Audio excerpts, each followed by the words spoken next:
So this treadmill wasn't running right. It would spin for a little bit and then it would just stop. So we're going to take it apart. There's 2 screws, or a couple screws, and you just lift up this plastic housing here. And underneath it, you'll actually see the power supply, the control board to the left.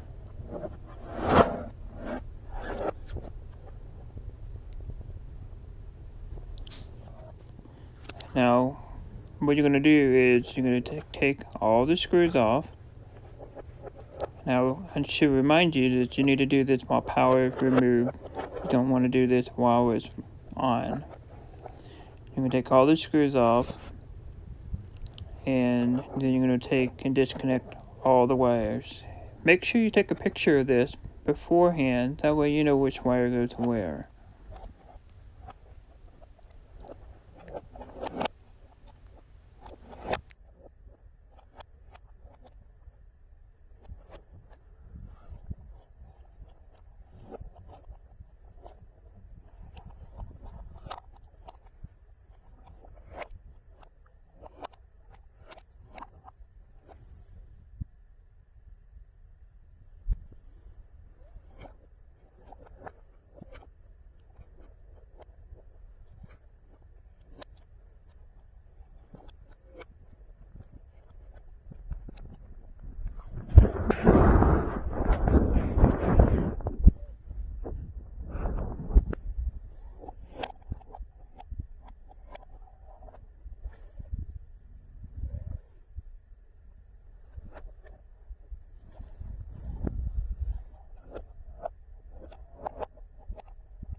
Just a few more wires left, then we'll be ready to take it out of the treadmill.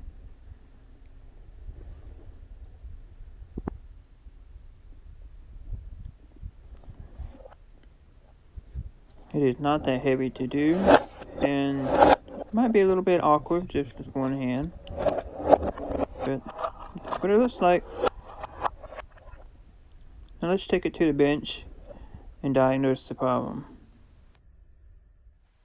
This is a power supply out of a treadmill, and it's not just a power supply, it's the main logic board that drives the belt and does all the logic for the treadmill, speeds it up, raises and lowers the incline motor and all that.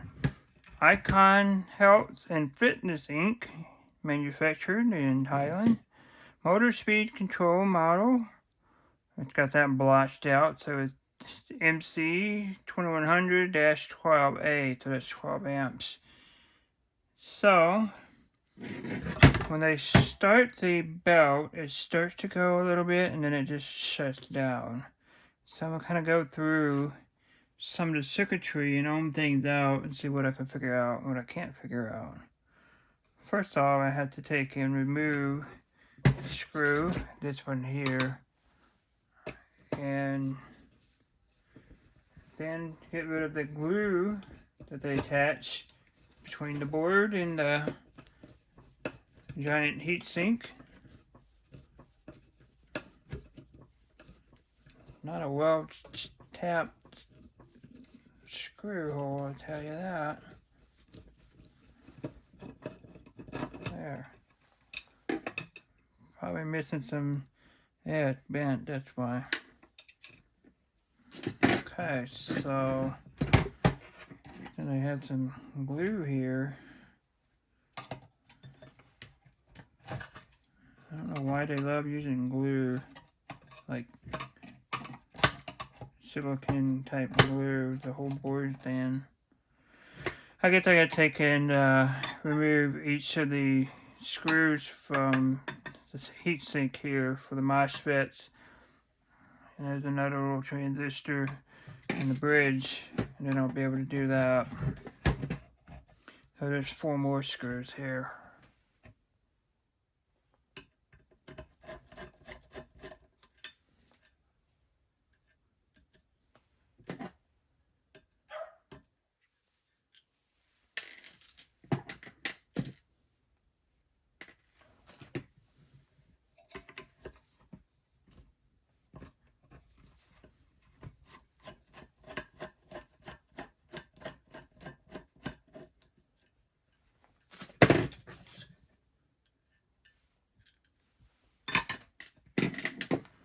we will take and hook this up to power eventually, measure some voltages, make sure everything's matching up. Got one nut over here that's kind of tight, so I'm going to have to get some pliers.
And then they have this plastic standoff here. I just wanted to show you that.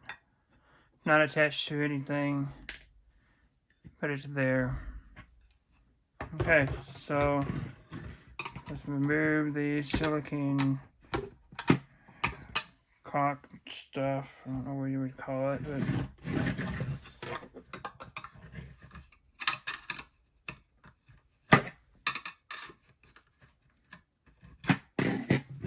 pretty much a waste of time is what it is. Now, I don't know if this will need separated or not.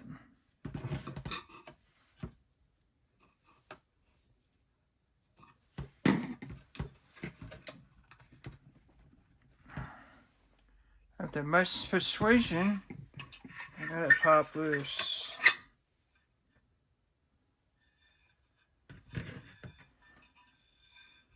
I'm guessing this is from the resistor here.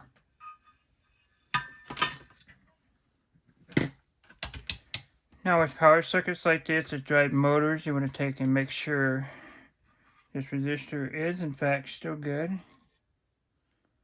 And we're going to be cleaning this off. We're going to get a paintbrush and brush it all off. Get all the grit and dirt. When I find that, I'll do that. So let's do the grand overview on the bottom and look at the circuitry. Look at the circuitry. See if we see any, oh, we do right away. Some bad solder joints.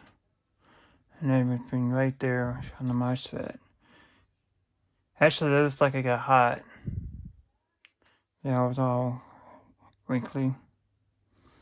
That looks like a cold solder joint starting to form. So that's kind of a telltale way that you can look at stuff. It's a visual indication. You don't always have that, but kinda. Now this guy here, he's just kind of cool to me because I've never seen a.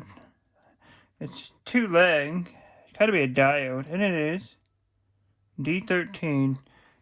It's got a weird little funky leg down there. There's 2 attached on one side. That's kind of neat. There's got to be a lot of current going to that guy. iOS 250. Yeah, that's a good size MOSFET. And then you have this resistor here, R32. I kind of want to look at this capacitor here. It's kind of beat up a little bit around the top. It's kind of funky.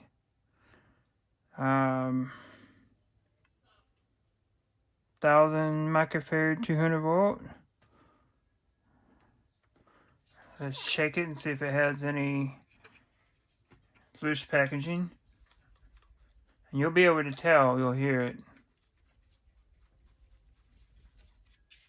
I don't hear nothing. I don't feel nothing either. Usually you could feel something.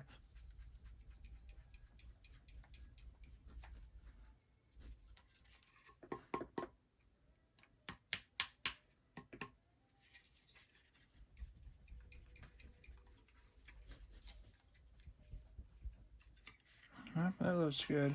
That feels good. You don't have to worry about it being dry to an extent.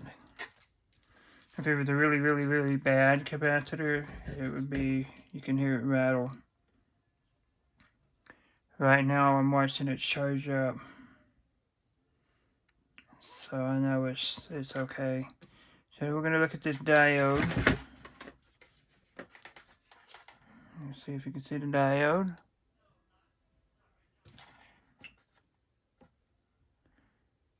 I didn't mean to do that, but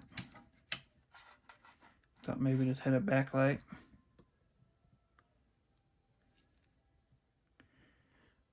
Now let's measure the MOSFET.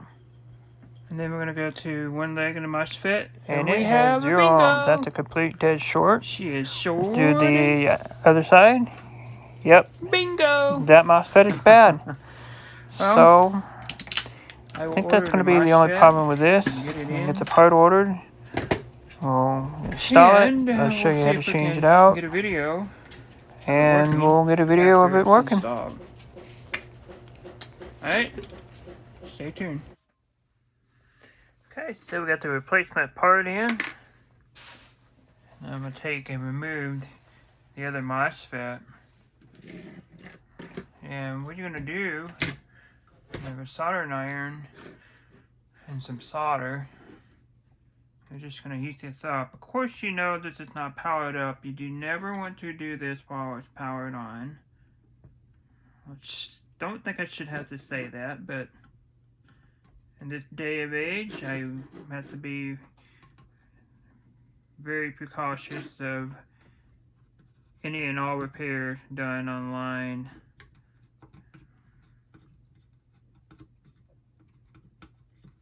And what I'm doing is just creating a solder bridge.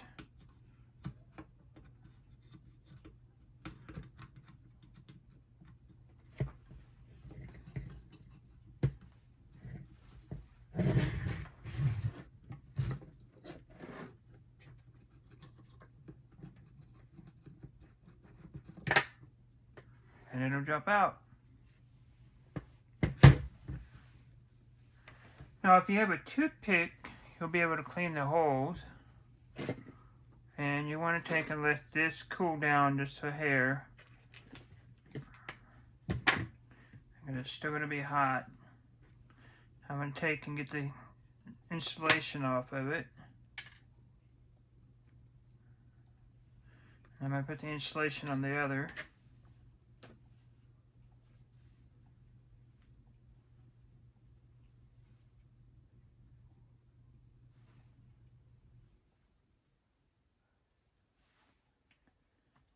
Now we're going to remove the solder. And I gotta find me a toothpick and be able to do so. I think I have one here somewhere.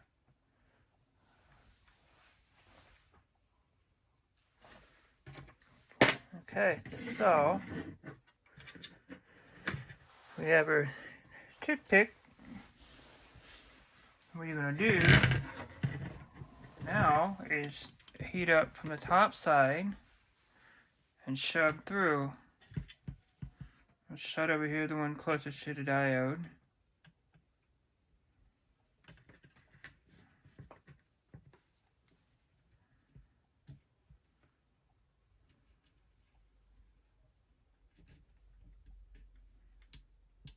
That just makes it easier putting the part in.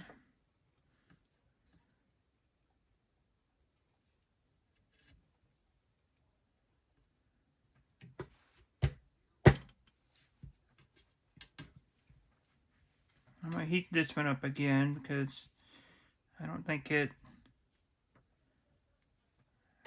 got cleaned out as good as I was hoping. Okay. So, likely gonna have to take and measure the distance because it's not gonna be where it needs to be at. So in order to measure how high we need to put this into the circuit board, we need to put it back into the casing, and then we're going to put a screw through it temporarily. That way we know it's at the right height, and then from there all we have to do is just solder the top of the legs and then finish off from the bottom.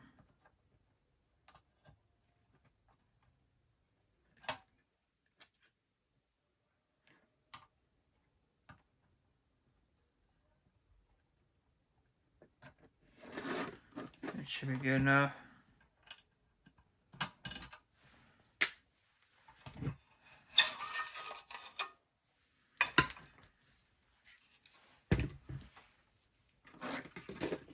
And there should be enough solder on the bottom.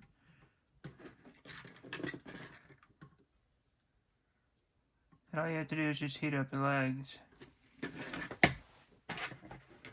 And lastly,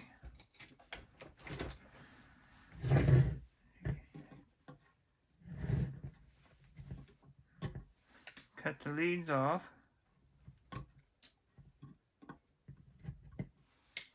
And I'm going to touch up, while I've got this over here, I'm going to touch this up, just a diode. It was kind of shady looking. And I'm going to look up some other joints to make sure that they're okay. And on this being on a treadmill, and constant vibration, you want to make sure that the joints are good. Otherwise you'll have failure down the road from here. That looks fine. It looks a little hot, but I wonder. Maybe I'll have to take an all mat out. Make sure that it didn't get shorted out. I believe the rest is okay.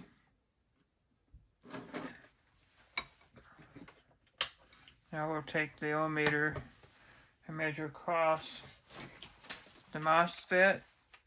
Make sure it does not have 0 ohms on it.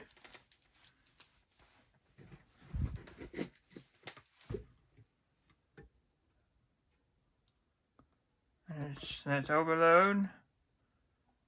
And it's in 4 point something meg. So it's likely culprit. And while I got this here, I'll take him. Okay, bridge is fine. I just wanted to make sure. We'll get this put back together, and I'll see about getting a video of this being back into the treadmill and it working. If you're concerned that the pad doesn't stick to the MOSFET, just turn it around and put it against the heatsink, and it'll work fine. Alright, now after you got it back installed, I'm going to turn the breaker back on, and we're going to test it, make sure everything's working.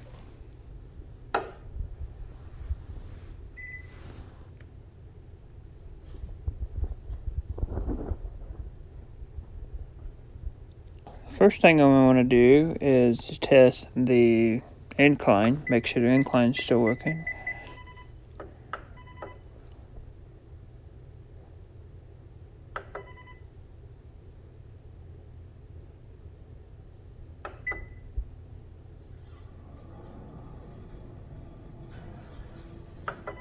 You can see that it's spinning the motor, which is great. Now let's increase the incline, see if it rises and lowers. And now we're going to increase the speed of the belt. See what happens.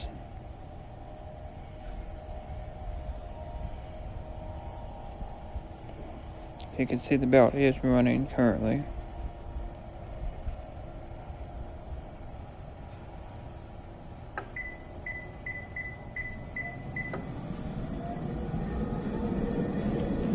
now it's going really, really fast. Awesome. So, if you're able to find this part on Amazon for $1.69, it's really simple to change out, and you have a working treadmill again.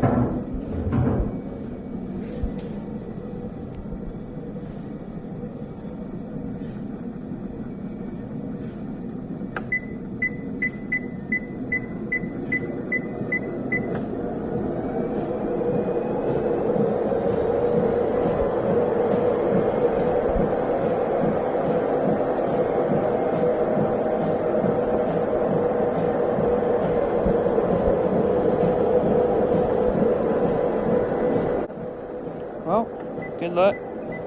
Thanks for watching. We'll see you next time.